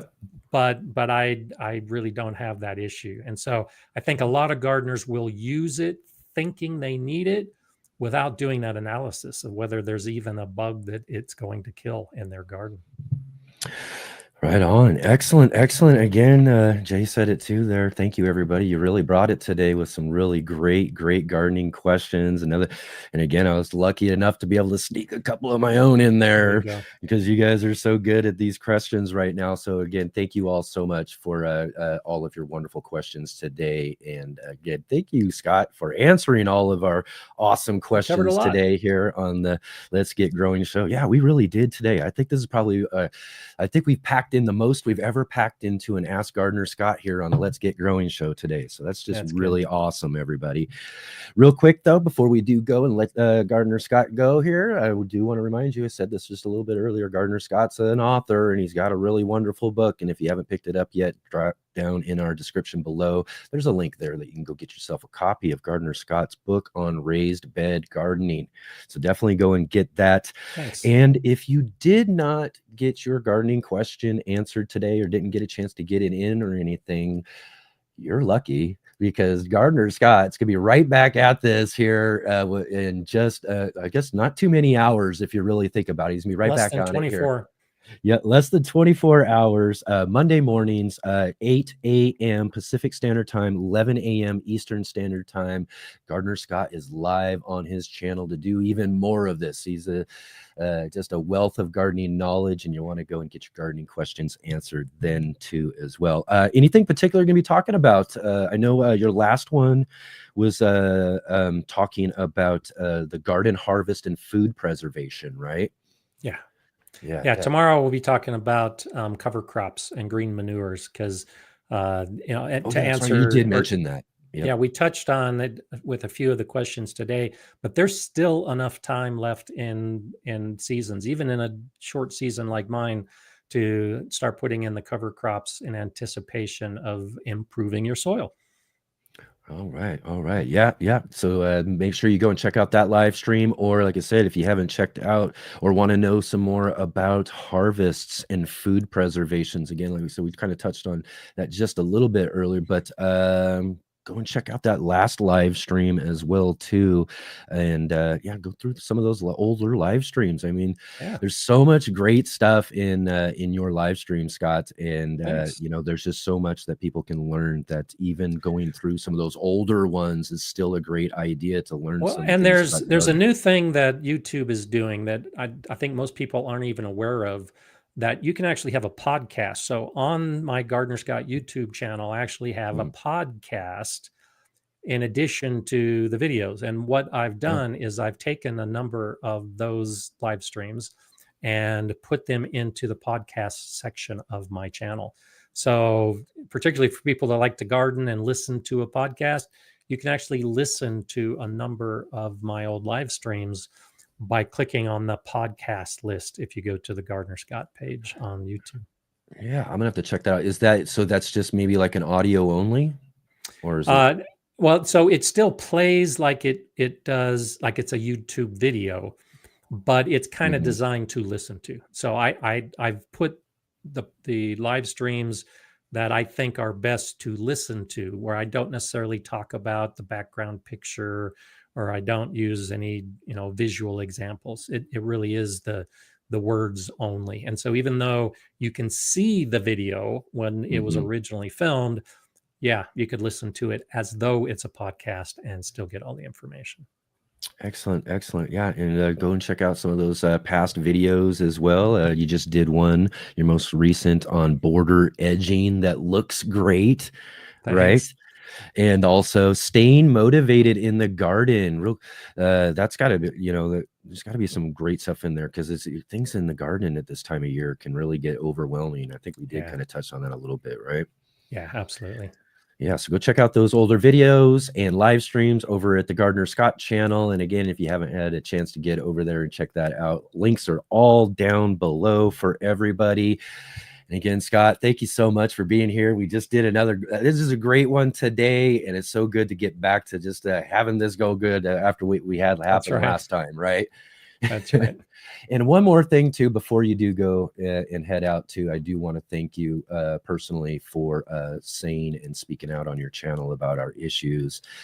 Some folks from your channel did come over and help donate and do all that sort of stuff as well too. And I just really appreciate you for that sort of support of us over here as well too. So thank you again for all of that, Scott. Thank you. Good. Glad to help. Glad you're back up and running, and I'm glad we had a good show. Excellent. Right on. So again, thank you, Scott. Thank you, everybody, for the awesome questions today. And I look forward to seeing you again next time around, second Sunday of the month, Scott. We'll see you next time. Sounds good. All right. Happy gardening to you.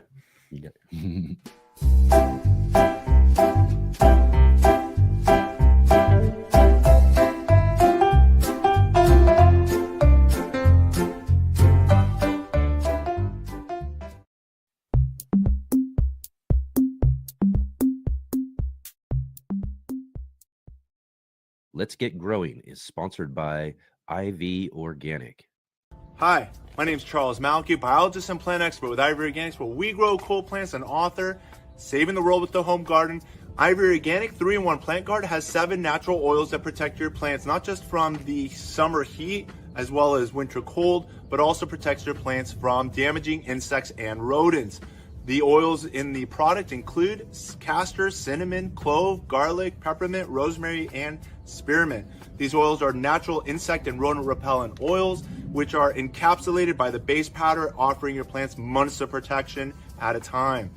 1 application per year will suffice for protection against damaging summer sunburn and winter sun scald, but if the target is pests, application as much as 2 to 3 times a year may be necessary.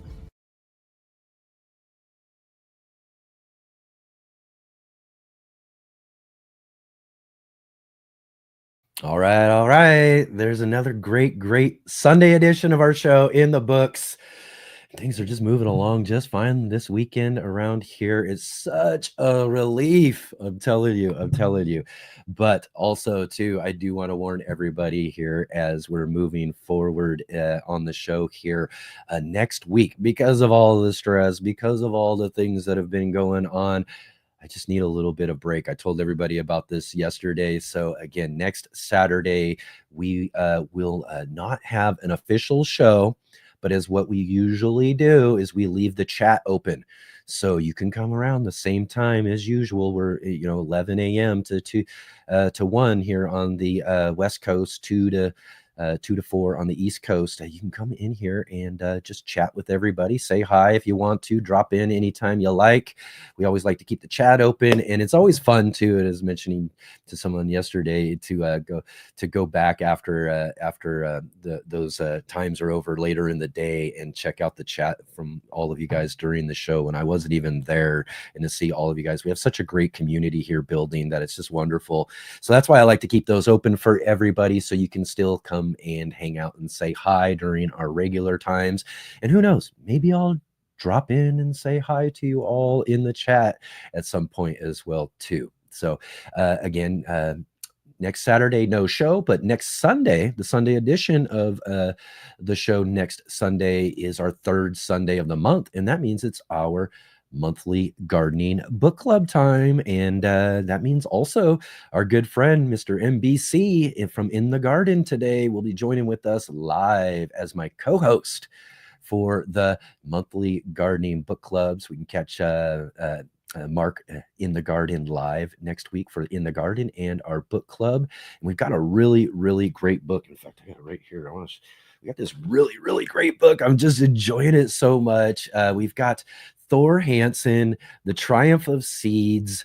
He's joining with us next Sunday to talk all about this just really, really amazing book about seeds and seed history, and just lots of great information in this book. I can't wait to talk to Thor. And again, too, it's one of the things that makes our monthly book clubs really so special when it comes down to it, is that we get to read these great books and then get to talk with the actual authors of the books and talk all about what went into these books and tell about some stories and things going on, and just have a really great discussion with these great authors each and every month with our good friend Mr. MBC. So be sure to come and join with us next Sunday as well too. So right on, everybody. Had a really great show today. I look forward to, again, maybe popping in, like I said, next Saturday and saying hi to everybody, but for sure next Sunday for our monthly book club. And before we head out to you guys, if you can, let's click that like button if you haven't yet already, as well as hit the subscribe button, the bell notification to be notified of all of our upcoming videos and Let's Get Growing shows, and definitely share with all your garden friends and let them know about the Let's Get Growing show here every Saturday and Sunday, 11 a.m. Pacific Standard Time, 2 p.m. Eastern. And definitely follow all of our links down below. And again, I'll just mention too is we're still looking for just a little more donations here as it comes down to it for some of our computer issues we had this last month or so too. So if you can find those links down below, if you have a few bucks you might possibly be able to donate, definitely drop into our description to find our links to Cash App, Venmo, or PayPal for a direct donation if you can. Anything you might be able to donate is greatly appreciated. We're all back up and running, all because of you folks out there who have helped keep this show going. Thank you all so much for everything you've done over this past month. And let's just hope everything just keeps on moving forward like it should. All right, everybody. I look forward to seeing you guys for sure this next Sunday. All right, we'll see you then.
Power out.